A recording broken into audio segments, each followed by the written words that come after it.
So I was quite happily getting on with my life, doing what I do, and then all of a sudden somebody sent me a feed of this thing here. Now I don't know what it is, I've never met it before. I don't know if it's a he, a she, or a it. So we're going to call it a it, because it's out to cause trouble. It's looking to cause a shitstorm, and let me show you why. This woman isn't doing this for the sake of the dogs. This woman is doing it to highlight herself, plaster herself all over the internet, trying to play the maverick, the wonderful trainer, the trainer that gets success with kisses and hugs. So she rants on a Gundog forum. It's not the first time something like this has happened. Only a few years ago, 2014, another Gundog trainer was shown mistreating dogs, his own and those of clients. He has a robust following of clients, stroke fans, and he still uses the same methods and is proud of it. The RSPCA have checked him on a number of occasions of times, but have done nothing. BASC removed his membership, and of course the KC won't allow him to compete, but that doesn't mean his clients can't. That is a total lie. I have never been banned from the Kennel Club for competing with a dog in competition. That is slander. You can be prosecuted for slander, taken to court, and it can cost you a lot of money because you are discrediting a man's profession. As for BASC, BASC, you have no idea what happened with BASC. They did not remove my membership. You haven't got a clue what you're talking about there neither. You've listened to other people and taken it on board and believed it. The RSPCA have checked on him a number of times but have done nothing. You're completely wrong there again. So the facts that you're spreading all over the internet about me and my business are slanderous and liable. And I'm going to make an example of you. But like I do with everybody, because I'm a fair person, if I get a public apology and you take down your comments, this can all go away. We'll see how brash you can be now with the way I'm going to deal with you. I'm going to expose you for what you are. Anybody can make a mistake and say something that they've been misinformed by, but when the person reaches out to you and openly states on the internet that what you've said is untrue, completely untrue, not slightly misleading, completely untrue, you are liable for slander. I hope you've studied slander court laws.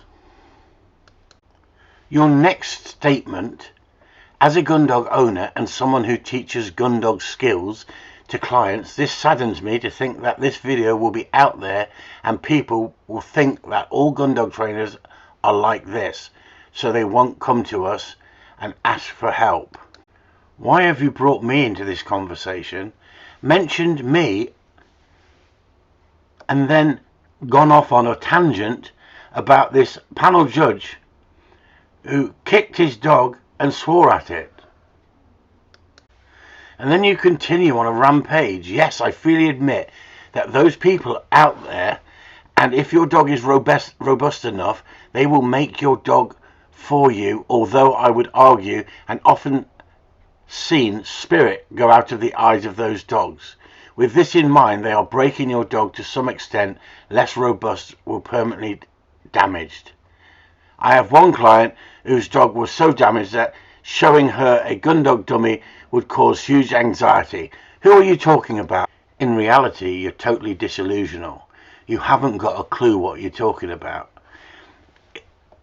Let's forget for a moment that you saw a video of that guy kicking and swearing at his dog.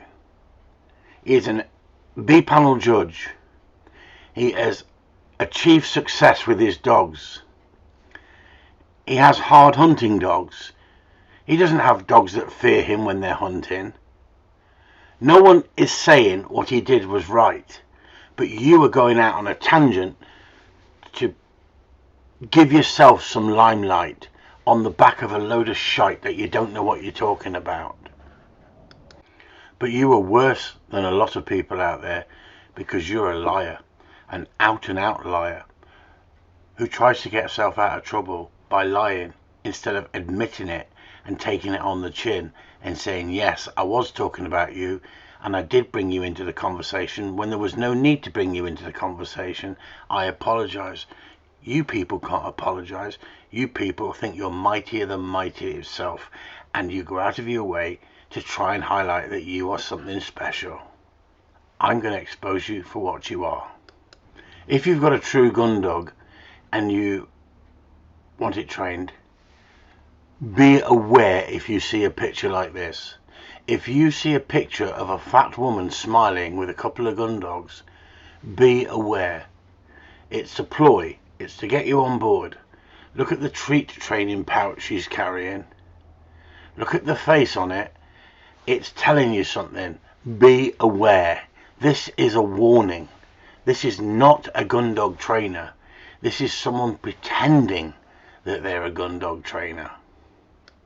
So instead of having a bitch fight with her because she's brought me into the argument, this discussion that I didn't want to be part of on the big wide open world wide web, I contacted her and spoke to her nicely, saying, please, could you take the comments down and apologise, and I'll leave you alone. If not, there will be consequences. And I told her what the consequences would be, so she couldn't say it was threatening. I told her straight that I would make an example of her on the internet, and all of a sudden she gets triggered and sends me this message.